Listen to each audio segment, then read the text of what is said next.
Buenos días a todos, a todas. Espero que tengan una muy buena mañana y espero que hayan compartido también la oportunidad de poder tener este enfoque multidisciplinario del cómo se ha abordado esta pandemia.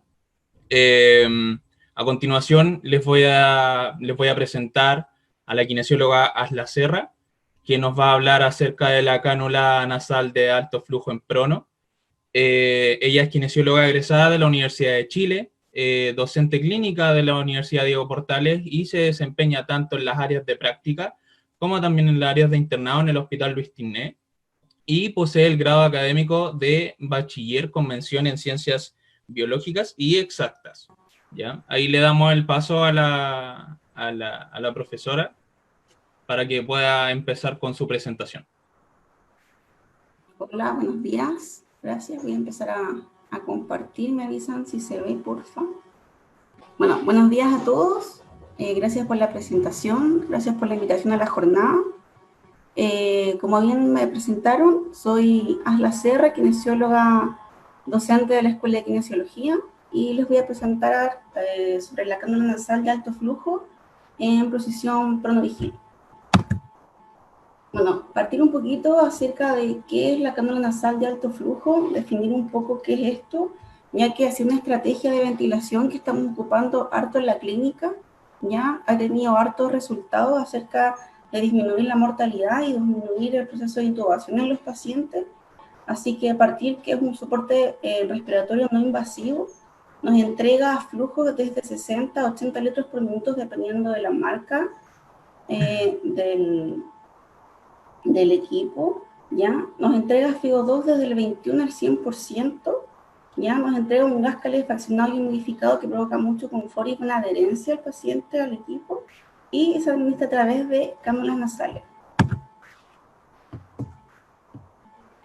Bueno, ¿cuáles son los componentes de esta cánula nasal de alto flujo? Tenemos la cánula nasal, ahí se puede mostrar en la imagen. Tenemos este sistema que genera el alto flujo, el sistema que entrega la humedad a la calefacción por la base calefactora, este circuito con cable calefactor, y además este equipo va conectado a un flujómetro para la administración de oxígeno, ¿ya?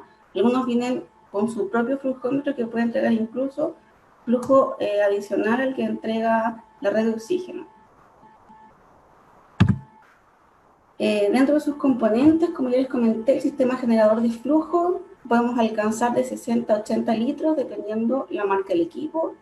La entrega de humedad y calefacción es su base calefactora, que podemos encontrar temperaturas de 31 a 37 grados que lo podemos regular. Idealmente 34 a 37 grados para el confort del paciente. 31 grados no está recomendado, solo para mascarillas, no por cánula nasal. Y entregamos una humedad relativa cercana al 100%. Y las cánulas de interfase, que la diferencia entre las clásicas de la naricera, por ejemplo la típica, estas son mucho más confortables, tienen mejor adherencia a la fosa nasal, ¿ya? Mejora la tolerancia al equipo, y también vienen por tallas, va de la talla de la S a la L y va a depender de la fisionomía también del paciente. Estos son los típicos equipos que nos vamos a encontrar en la clínica. Ya tenemos el Ergo 2 y el RespirCare, uno de origen gringo, el otro de origen chino, ¿ya? En términos generales, ambos nos van a entregar lo mismo, ya tenemos que ajustar los parámetros que, como les comenté, es la temperatura, el flujo y la FiO2, ¿ya? La única diferencia es que el Ergo nos entrega hasta 60 litros, el chino nos entrega hasta 80, y en el chino también podemos ajustar la humidificación, pero si bien no se relaciona con la humidificación directo ese parámetro, sino va con la diferencia de temperatura con que sale el aire que entrega el equipo hacia el paciente. Así que normalmente deberíamos manejar un poquito negativo esos valores para no generar condensación, el corrugado hacia el paciente, ¿ya? ¿Cuáles son los efectos de la SINAPI? Porque tenemos tan buenas respuestas con nuestros pacientes. La principal es que tienen menor dilución de oxígeno administrado en el área ambiente. También tenemos menor de espacio muerto, hay un barrido del CO2, genera presión positiva como un CPAP, tenemos aumento del volumen circulante, disminuye el trabajo respiratorio y también mejora el transporte mucociliar. Aquí les voy a explicar un poquito en el fondo cómo ¿Cómo se genera esta menor dilución? ¿Ya? Si hacemos la comparación aquí en la imagen superior, por ejemplo, estamos administrando oxígeno por una naricera común. Si nosotros administramos oxígeno por una naricera común, que podemos administrar máximo hasta 5 litros por minuto, solo esos 5 litros vamos a estar con una FiO2 al 100%. Y, por ejemplo, el volumen inspirado, el flujo inspirado a un paciente va desde los 30 a 40 litros por minuto. Por lo tanto, para satisfacer la demanda del paciente, nosotros vamos a tener que, esos 35 litros restantes, vamos a tener que satisfacerlos con aire ambiente. Por lo tanto, esos 5 litros que teníamos con FiO2 al 100 se van a diluir dentro de estos 35 litros que estamos respirando aire ambiente. Versus que la cánula nasal de alto flujo nos puede proporcionar estos 35 litros por minuto a una FiO2 fija y conocida, constante, ¿ya? Acá en el gráfico de la derecha podemos ver en gris claro, ¿ya? El aire ambiente, en gris oscuro, la FiO2 entregada por el oxígeno, y podemos ver cómo el flujo inspiratorio, ¿ya? O la demanda del paciente alcanzamos hasta los 35, y podemos ver que la FiO2 inspirada ya se va a diluir, va a ser diferente a la FiO2 resultante. Versus abajo en el gráfico, que nosotros podemos inspirar, ¿cierto?, estos 35 litros por minuto, que la FiO2 administrada y conocida que nos entrega esta cánula nasal de alto flujo va a ser igual a nuestra FiO2 resultante. ¿Qué más nos entrega esta cánula nasal? Tenemos una disminución de nuestro espacio muerto y hacemos como un efecto del barrido del CO2, un washout, ¿ya? Y por lo tanto aumentamos la ventilación alveolar, generamos esta presión positiva en la vía aérea, ¿ya? Mejorando también la ventilación. Aumentamos el volumen circulante, ya está comprobado que aumentamos tanto el volumen inspiratorio como expiratorio, por lo tanto vamos a disminuir esta frecuencia respiratoria y a la vez mejoramos el transporte mucociliar. Ya recordemos que les comenté que entrega aire calefaccionado y humidificado, por lo tanto la mucosa bronquial no secuestra esta humedad, por lo tanto vamos a facilitar este transporte mucociliar. Acá tenemos un ejemplo, una gráfica de cómo mejora la frecuencia respiratoria y comparamos una mascarilla de oxígeno común versus una CENAF, cómo se disminuye la frecuencia respiratoria al aplicar o tener esta intervención de la CENAF. Si comparamos también cuáles son las ventajas de la CENAF versus un BNI, que también nos entrega presión positiva en la vía aérea, principalmente nos entrega mucho confort, ¿ya? Tenemos menor claustrofobia que los pacientes al tener esta interfase que solo es la cánula nasal, ¿ya? Es menor dependiente del operador, tenemos mejor tolerancia por el paciente, requiere menor instalación y es menos complejo que un BNI. Y lo más importante es la dispersión de las partículas, ¿ya? El BNI genera mucha mayor fuga, mayor dispersión de aerosoles al medio ambiente, por lo tanto genera mucho mayor riesgo para los operantes del equipo, ¿ya? Y estudios recientes proponen o han demostrado en general que el uso de la mascarilla quirúrgica sobre la CENAF disminuye notoriamente la dispersión de aerosoles hacia el medio ambiente, ¿ya? Por ejemplo, este estudio que fue publicado por la CHES, ¿ya? Que tenemos como hallazgos preliminares en el control de la dispersión de los aerosoles y las gotitas usando la cánula nasal de alto flujo con mascarilla simple, habla de que la máscara mostró captura de la mayoría de las masas de partículas, ¿ya? Y que sugieren que la adición de la máscara quirúrgica simple, ¿ya? Es una herramienta eficaz para reducir la dispersión de las gotitas debido al flujo de gas exhalado por el paciente utilizando la NAF. Aquí podemos ver en este esquema bastante bueno, ¿ya? Cómo comparamos en el fondo si utilizamos la NAF a alto flujo. En la imagen de la izquierda podemos ver un paciente que está con mascarilla a alto flujo 40 litros por minuto versus sin la mascarilla, ya cómo se genera ese aerosol al medio ambiente. Abajo podemos ver con mascarilla 6 litros, ya, versus sin la mascarilla, y finalmente sin la mascarilla. Ahí claramente nos evidenciamos cuál es el uso de la mascarilla y la evidencia que tiene fuerte que nos protege de la dispersión de los aerosoles hacia el medio ambiente y finalmente evita el contagio de los tratantes. Aquí tenemos también un artículo publicado por la Suchikir, que es a través de la dispersión de las partículas según la intervención. Como les comenté, la CENAF, ahí habla de que si tenemos un alto flujo de 60 litros, vamos a tener como dispersión de 17 centímetros si está mal posicionada, ya hasta 62 centímetros. O sea, un tratante estaría totalmente expuesto a esta dispersión de aerosoles, pero si ponemos la mascarilla vamos a disminuir notoriamente estos aerosoles. ¿Ya? Ahora lo importante es sobre todo saber que nuestros internos ya, nuestros alumnos estamos viendo sus prácticas clínicas, acercarse al uso de la CENAF, que tenía muy buena respuesta, saber cuándo tenemos que indicarla, cuándo ocuparla, ¿ya?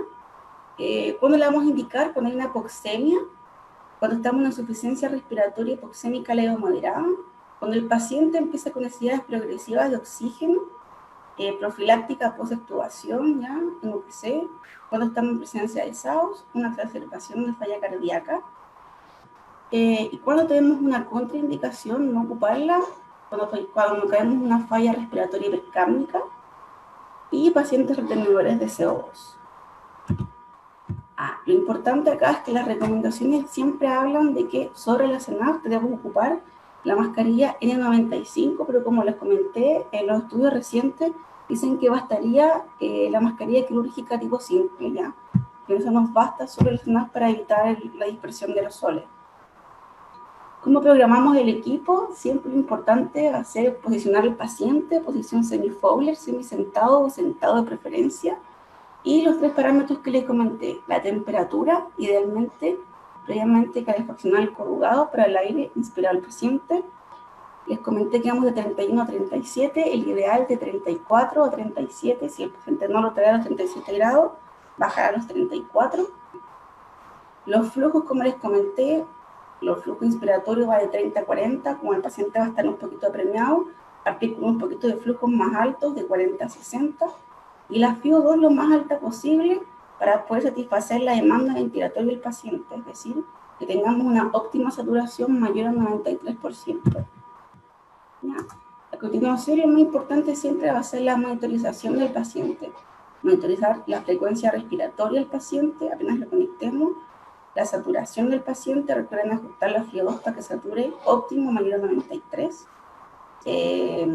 Registrar la FiO2 y la frecuencia cardíaca, ya que según estos parámetros vamos a poder ir pesquisando si el paciente tenemos éxito o falla de la CENAF. ¿Cuándo vamos a hablar que tenemos buena respuesta a la CENAF? Como les dije antes, la monitorización, porque vamos a ver una disminución de la frecuencia respiratoria. También vamos a ir viendo que hay una reducción de la FiO2.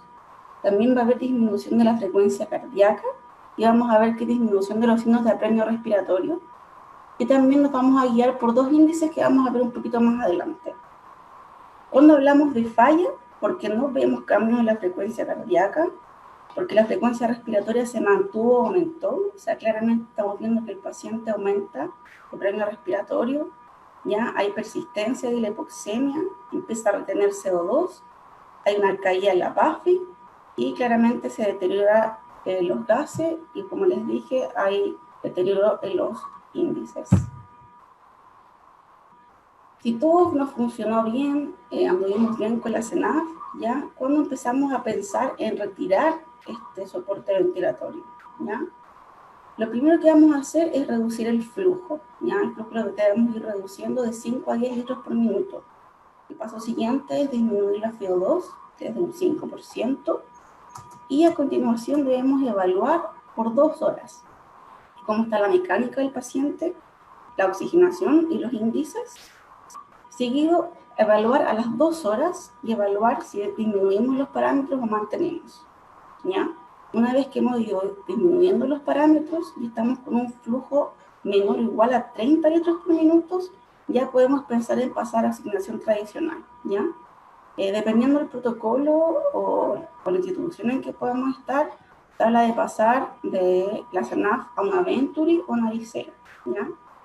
La verdad es que va a depender del tratante, del protocolo que se utilice, pero personalmente yo me guío más por pasar a la analicera, ¿ya? Han andado bien los pacientes.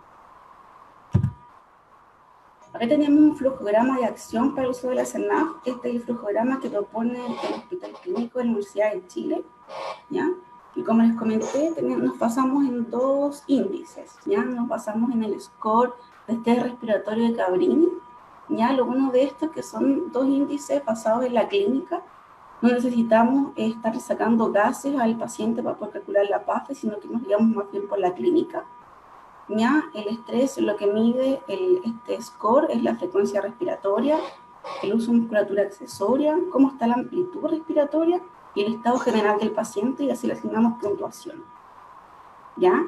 Y el índice de ROX, que va a ser la SAFI, que es la saturación partido por la FiO2 y la frecuencia respiratoria. Y en base a esto nos vamos a tomar decisiones y nos va a dar directrices de cómo guiarnos con el uso de la CERNAF. O sea, tenemos al paciente con una mascarilla de alto flujo, ¿ya? El FiO2 mayor al 50, que satura menor a 90, o que su PAFI ya cayó mayor a 200. Por lo tanto, ¿qué hacemos? Aplicamos los índices, ¿ya? El índice de score de test respiratorio y aparte vamos a aplicar el índice de ROX, ¿ya? El paciente nos dio con un score de 6 a 10, hablamos que estamos mal con el paciente, por lo tanto tenemos que, probablemente este paciente tengamos que intubarlo y pasar a ventilación mecánica. En cambio, si el paciente nos arroja bajos valores de este score de 0 a 2, pasa a una mascarilla simple, una analicera. Si los mantenemos de 3 a 5, utilizamos la CERNAF y también nos apoyamos con el protocolo Pronovigil, que lo vamos a ver a continuación, y los parámetros que ya les nombré. Si mejora el paciente, nos guiamos por el índice de ROX y evaluamos posteriormente a las 6 horas.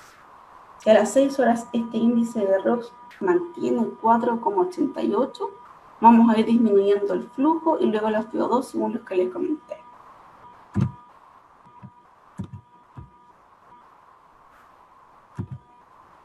Acá tenemos el índice de ROX, como les comenté, que está la fórmula según la interpretación, que este es el predictor de índice o fracaso según la CERNAF, ¿ya? Hay que tener en consideración estos protocolos, estos índices que nos hablan de una evidencia para poder en el fondo tomar decisiones, ¿ya? No quedarse pegados con la CERNAF en el paciente, esperar que responda, sino que estar atentos a poder derivarlo. Si el paciente requiere intubación, tener que derivarlo a paciente crítico, y si no, mantenerlo y darle soporte y aguantarlo un poquito más con la CERNAF y esperar que responda. Profesora, quedan 3 minutos, por si acaso. Ya, perfecto. Bueno, hablarles un poquito de lo que es la CERNAF en prono. El prono es la posición de punto prono, ¿ya? Hablamos de que mejora la hipoxemia, tiene muy buena tolerancia el paciente, no requerimos necesidad de fármacos, tampoco equipos adicionales, ¿ya? ¿Qué habla de que por qué resulta el prono, ¿ya? Lo que fundamenta esto es que mejora la ventilación, la relación ventilación-perfusión, ¿ya? En posición supina los alvéolos ya están bien perfundidos, pero no están bien ventilados, ¿ya? Sin embargo, si cambiamos a prono, este gradiente disminuye por la presión transpulmonar y aliviamos la presión del mediastino. Por lo tanto, vamos a reclutar todos estos alvéolos que estaban previamente hipoventilados y de esta forma mejoramos la relación BQ y estamos mejorando la oxigenación. Ahí tenemos mayores efectos en la ventilación. Ya tenemos mucha evidencia de los efectos del decúbito prono, de que mejoramos la PAFI, mejoramos la presión arterial de oxígeno, ¿ya? Tenemos otro flujograma propuesto también por el J, ¿ya? Lo mismo, necesitamos sí o sí que el paciente esté vigílico operador, capaz de pronarse de forma autónoma o mínima asistencia. Solamente los vamos a excluir si necesita intubación inmediata, esté inestable hemodinámicamente, o una cirugía abdominal reciente, ¿ya? Y como les dije siempre, controla las 2 horas de la clínica y guiamos por los índices. Posiciones siempre confort del paciente, ¿ya? La cara rotada, en el cuerpo ipsilateral a la rotación de la cara en semiflexión, o versus la posición del nadador, ambas extremidades superiores en elevación. Siempre preguntarle a la posición la mayor comodidad posible. Las recomendaciones ya, el prono, cambios de posición siempre cada 2 horas. Aquí en cada centro nos ponemos creativos y creamos nuestros propios afiches, siempre dejarle al lado al paciente para recordar sus cambios de posición, trabajar en conjunto con el equipo multidisciplinario, recordar los cambios, ¿ya? Más evidencia de los predictores de éxito, como les comenté, el índice de ROX, ¿ya? En resumen de recomendaciones, basarse en los protocolos del uso de la CENAF, basarnos en los protocolos del protocolo de Vigil, ¿ya? Utilizar los índices de ROX y el score de estrés respiratorio de Cabrini, ambos a muy bajo costo, sin necesidad de utilizar laboratorios, sin tomar gases, guiarnos por la clínica del paciente, y en base a esto, tener éxito o fracaso de la CENAF, tomar decisiones, ¿ya? Aquí les dejo una página que es muy buena, ¿ya? Que todos pueden acceder, uso gratuito, que podemos ingresar la saturación y la FiO2 del paciente, y nos arroja la SAFI, ya nos correlaciona con la PAFI, ya, y también nos habla del síndrome de estrés respiratorio y la mortalidad del paciente.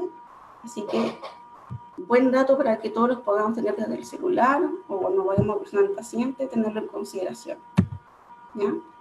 Bibliografía, y muchas gracias. Agradecemos la presentación de la profesora y kinesióloga Asla Serra. Abrimos el espacio a las preguntas ahora. Tenemos la primera pregunta de Javiera Pinuer, que dice, ¿la disminución de la FiO2 es estándar o siempre será al 5%? ¿Siempre será un 5 o un 10%? O sea, el recomendado es ir disminuyendo a 5%, ¿ya? Pero como les digo, siempre vamos a mandar la clínica del paciente, ¿ya? O sea, siempre vamos a ir monitorizando. Una vez que yo modifico parámetros, veo saturación, veo frecuencia cardíaca, responde bien, el paciente no desaturó, mantengo, ¿ya? A las 2 horas vuelvo a evaluar, el paciente no desaturado, vuelvo a disminuir 5%. Eso es lo recomendado. Ahora, si el paciente está saturando 97%, le bajé 5% y sigue la misma saturación, puedo disminuir más, ¿ya? Puedo ir disminuyendo al 10%. Ya, perfecto. Camilo Silva tiene otra consulta. Dice, en el caso de pediátricos, ¿igual se está utilizando la posición prono? Mira, la verdad ahí me pillaste. Ya, no me manejo mucho en pediátrico. Desconozco si están aplicando el protocolo en pediatría, ¿ya? Así que me disculpo, pero no podría responderle esa pregunta. Eso se podría resolver más adelante, quizás. Melissa Díaz pregunta acerca de las contraindicaciones y contraindicaciones para el uso de la cánula nasal de alto flujo. Su duda es ¿Ya? si hay precauciones a considerar a la hora de usar cánula nasal de alto flujo, o sea, aparte de la indicación y contraindicaciones como preestablecidas, quizás. O sea, aparte de las que les nombré, el ideal es utilizar almohadillas, ya, esponjas, cuñas, ya, para la prevención de UPP, ¿ya? Sobre todo más pensando en paciente que está en UPC o paciente que está con mayor sedación, pero el ideal del protocolo PronoVigil es paciente que está clote, que está vigil, que está colaborador, que requiere mínima asistencia para realizar la postura. Por lo tanto, el propio se va a ir acomodando, ¿ya? Lo que sí requiere mayor molestia, sobre todo, es en mujeres, ¿ya? O también en obesos, ¿ya? Genera mayor incomodidad, y en eso sí ocupamos un poquito más de almohadas, almohadilla, un poquito de cuña, en los hombres también en la zona genital, ¿ya? O pacientes que vienen de UPC, que ya vienen con UPPs previas, también ponemos harta precaución ahí con las zonas de apoyo y como redistribución de carga. Hay otra pregunta de Rocío González que dice, ¿qué recomendación hay con respecto a la posición de pacientes embarazadas con COVID?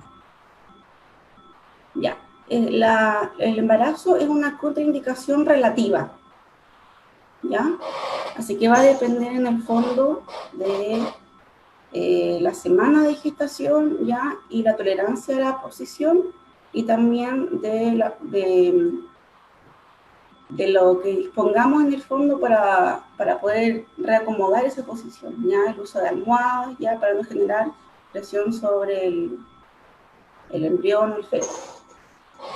Y la última Pero es pregunta relativa. Sí, ya, perfecto. Y la última pregunta de Tamara Varas, que dice, ¿hay alguna patología donde esté contraindicada la posición prono? Patología más bien de origen traumático, ¿ya? O sea, de cirugía abdominal reciente, cirugía o inestabilidad a nivel columna, ya más asociado a trauma, más bien como de origen respiratorio, Ya, ya por un tema perfecto. más bien postural. Entonces, cerramos la ronda de preguntas. Le agradecemos nuevamente a la profesora kinesióloga Asla Serra por su presentación de cánula nasal de alto flujo en prono.